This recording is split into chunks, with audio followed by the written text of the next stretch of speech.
You're listening to A Chapter a Day, a daily podcast. The Bible comes alive as we read a chapter out loud each day. Hello, everyone. It is time for a chapter day, and today we're reading Luke chapter 9. It says, "When Jesus had called the 12 together, he gave them power and authority to drive out all demons and to cure diseases. And he sent them out to proclaim the kingdom of God and to heal the sick. He told them, 'Take nothing for the journey. No staff, no bag, no bread, no money, no extra shirt. Whatever house you enter, stay there until you leave that town. If people do not welcome you, leave their town and shake the dust off your feet as a testimony against them.' So they set out and went from village to village, proclaiming the good news and healing people everywhere. Now Herod the Tetrarch heard about all that was going on, and he was perplexed, because some were saying that John had been raised from the dead, others that Elijah had appeared, and still others that one of the prophets of long ago had come back to life. But Herod said, 'I beheaded John. Who then is this I hear such things about?' And he tried to see him. When the apostles returned, they reported to Jesus what they had done. Then he took them with him, and they withdrew by themselves to a town called Bethsaida. But the crowds learned about it and followed him. He welcomed them and spoke to them about the kingdom of God and healed those who needed healing. Late in the afternoon,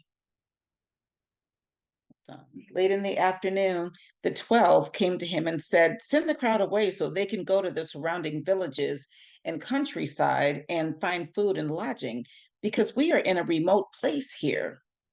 He replied, 'You give them something to eat.' They answered, 'We have only 5 loaves of bread and 2 fish. Unless we go and buy food for all this crowd.' About 5,000 men were there. But he said to his disciples, have them sit down in groups of about 50 each. The disciples did so, and everyone sat down. Taking the 5 loaves and the 2 fish, and looking up to heaven, he gave thanks and broke them. Then he gave them to the disciples to distribute to the people.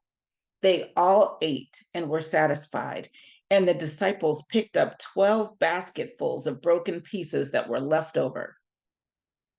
Once, when Jesus was praying in private and his disciples were with him, he asked them, 'Who do the crowd say I am?'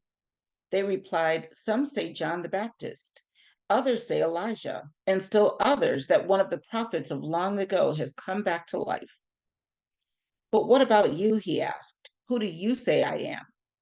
Peter answered, 'God's Messiah.' In the King James Version, Peter answered, 'The Christ of God.'" Interesting. Jesus strictly warned them not to tell this to anyone. And he said, "The Son of Man must suffer many things and be rejected by the elders, the chief priests, and the teachers of the law.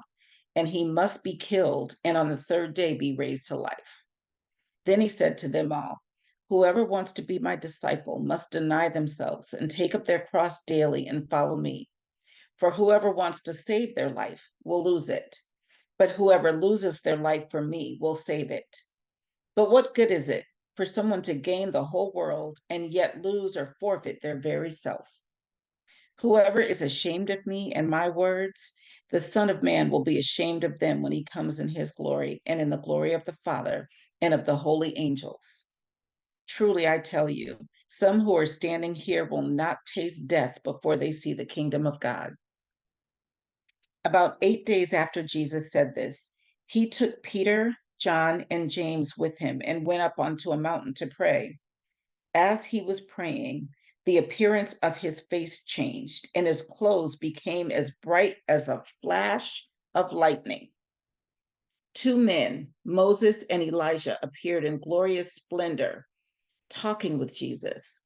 They spoke about his departure, which he was about to bring to fulfillment at Jerusalem.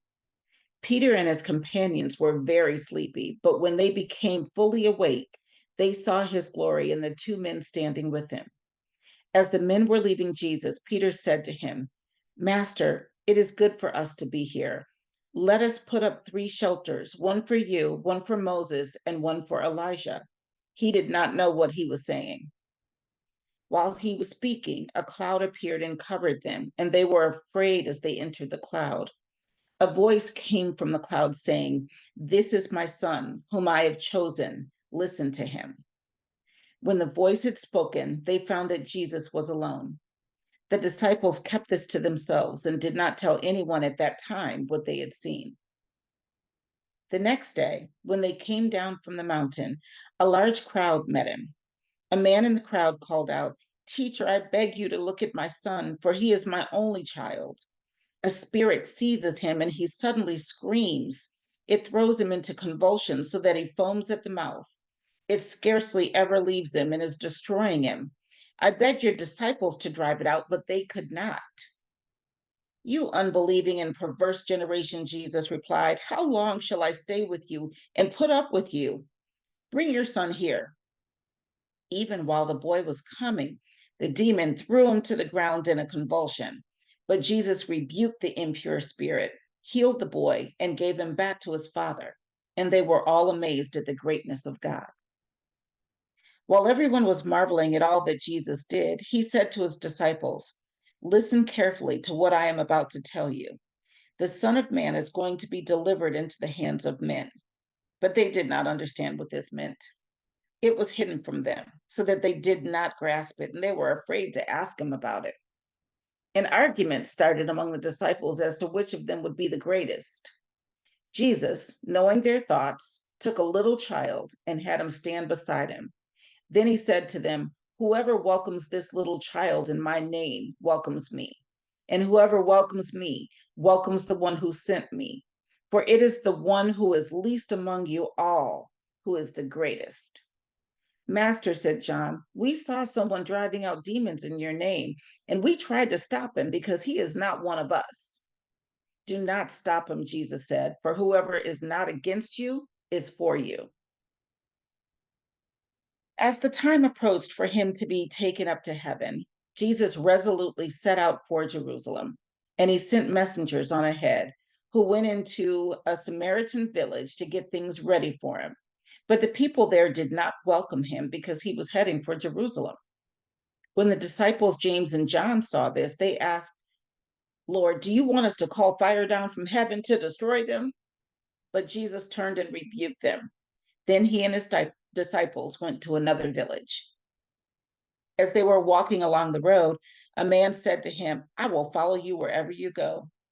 Jesus replied, "Foxes have dens and birds have nests, but the Son of Man has no place to lay his head." He said to another man, "Follow me."